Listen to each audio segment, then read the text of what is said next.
یہ کہنا کہ بلوچستان کے مسائل نہیں ہیں، بالکل مسائل ہیں اور آپ کے جائز مسائل ہیں، لیکن مسائل کی آڑ میں اگر بندوق اٹھا لی جائے تو وہ کوئی محب وطن پاکستانی نہیں کر سکتا۔ آج بلوچستان کے حوالے سے اگر میں یہ کہوں کہ یہ پاکستان کا سب سے امیر ترین صوبہ ہے تو یہ بات غلط نہیں ہے، لیکن یہ عمارت کے حوالے سے جو ستون فولاد کے، معدنیات کے، ان کی بہت بڑی تعداد ابھی بھی پہاڑوں کے نیچے دفن۔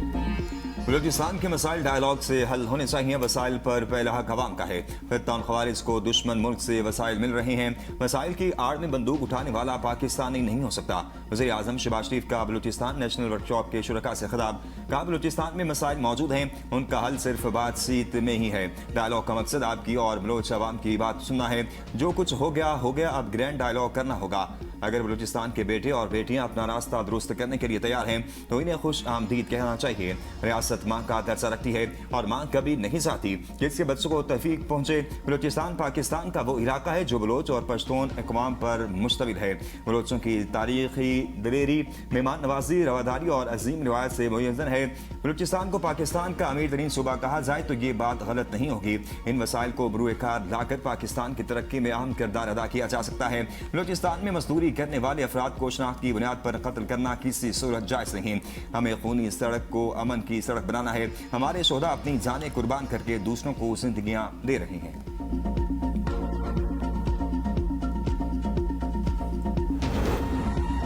بلوچستان کا مستقبل پاکستان سے جڑا ہے۔ پاکستان اور بلوچستان کا حال اور مستقبل ایک ہے اور ہمیشہ ایک رہے گا۔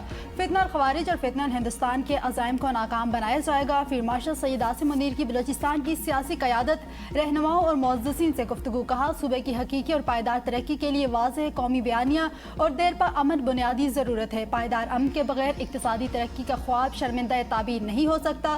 بلوچستان کے نوجوان پاکستان کا باصلاحیت اثاثہ ہیں۔ نوجوانوں کو بااختیار بنانا اور انہیں آگے بڑھنے کے مواقع فراہم کرنا پائیدار ترقی کا محور ہے۔ غیر ملکی ایجنڈے پر کام کرنے والے عناصر بلوچستان کی ترقی اور امن کی راہ میں رکاوٹ نہیں بن سکتے۔ بلوچ معززین نے قومی اتحاد کو دشمن کے بیانیے کو شکست دینے کا مؤثر ذریعہ قرار دیا۔ ڈاکٹرز نے بانی پی ٹی آئی کو صحت مند قرار دے دیا۔ عظما خان کی موجودگی میں پیمز میں ڈاکٹرز نے معائنہ کیا۔ شفا اسپتال کے ڈاکٹرز موجود تھے۔ وفاقی وزیر اطلاعات عطا تارڑ کہتے ہیں شفا اسپتال کے باہر اور راستے میں کارکنان نے سکیورٹی کی صورتحال پیدا کی، جس کے پیش نظر بانی پی ٹی آئی کو پیمز اسپتال لے جایا گیا۔ ماہر امراض سے چشم، قلب اور فزیشین سمیت متعدد ڈاکٹروں نے معائنہ کیا۔ تمام عمل مکمل ہونے کے بعد بانی پی ٹی آئی کو صبح 5 بجے اڈیالہ جیل واپس منتقل کر دیا گیا۔ بانی پی ٹی آئی کو پہلے کی طرح آئندہ بھی طبی سہولیات فراہم کی جاتی رہیں گی۔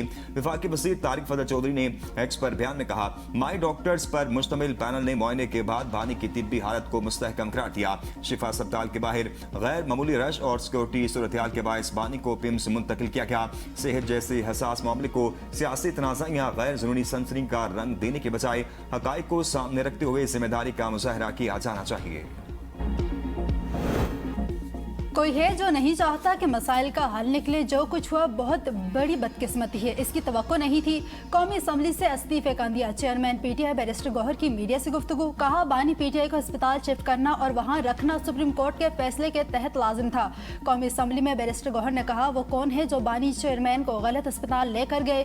ہم نے کارکنوں کو ہسپتال جانے اور ویڈیو بنانے سے منع کیا تھا۔ شاید کچھ دن بعد ہم اس اسمبلی کا حصہ نہ رہیں۔ آپ کو اپنے اسٹائل کی جمہوریت مبارک ہو۔ اپوزیشن لیڈر محمود خان اچکزئی نے بانی کی بہن کو ہسپتال کے دوسرے کمرے میں بند کر دیا گیا۔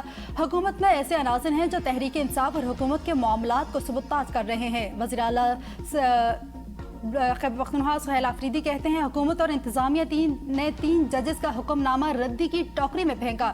یہ عدلیہ کی توہین ہے۔ اگر عدلیہ اپنے احکامات پر عمل نہیں کروائے گی تو عوام کس کی جانب رخ کرے گی؟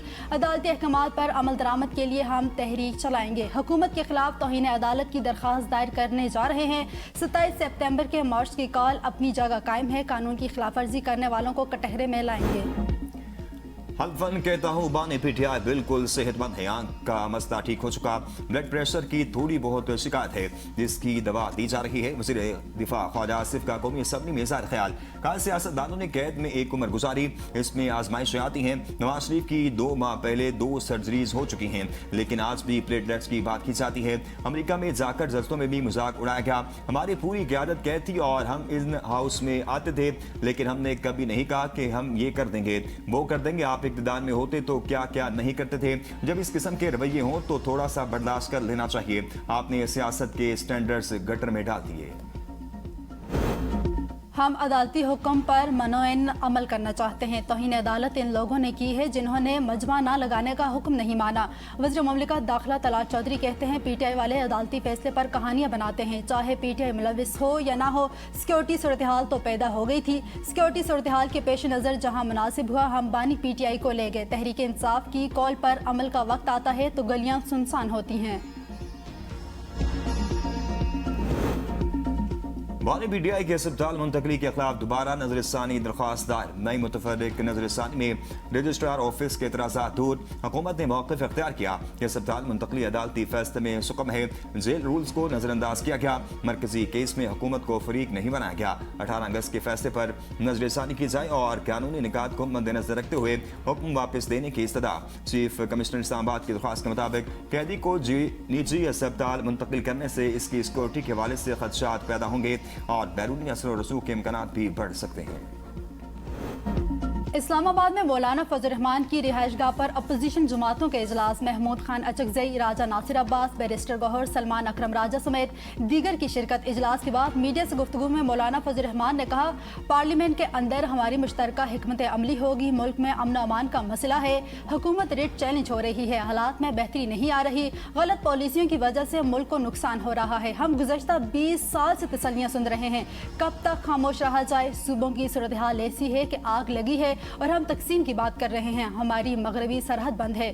تجارت اور کاروبار کے مواقع موجود نہیں. اپوزیشن کا 27 ستمبر کا احتجاج اور لانگ مارچ برقرار رکھنے کا فیصلہ. محمود اچکزئی کی زیر صدارت اپوزیشن کا مشترکہ پارلیمانی پارٹی اجلاس. ملک کی سیاسی صورتحال پر تبادلہ خیال. سپریم کورٹ کے حالیہ فیصلے سمیت عام سیاسی اور پارلیمانی امور پر بات چیت ہوئی. اجلاس میں قائد حزب اختلاف سینٹ علامہ راجہ ناصر عباس, بیرسٹر گوہر اسد کیسر کی شرکت. وزیر اعلیٰ سہیل آفریدی بھی اجلاس میں شریک ہوئے. پیٹرول اور ڈیزل آج پھر مہنگا. پیٹرول کی قیمت میں 3 روپے 81 پیسے اضافہ. پیٹرول کی نئی قیمت 341 روپے 59 پیسے فی لیٹر مقرر. ڈیزل 3 روپے 59 پیسے مہنگا. ڈیزل کی نئی قیمت 367 روپے 29 پیسے فی لیٹر ہو گئی. پیٹرول کی موجودہ قیمت 24 اگست.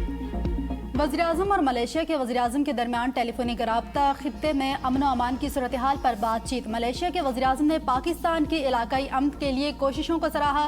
دونوں رہنماؤں کا باہمی تجارت سرمایہ کاری کے شعبے میں روابط کو فروغ دینے کے عزم کا اظہار. شہباز شریف نے کہا پاکستان امن کے لیے برادر اور دوست ممالک کے ساتھ قریبی تعاون جاری رکھے گا.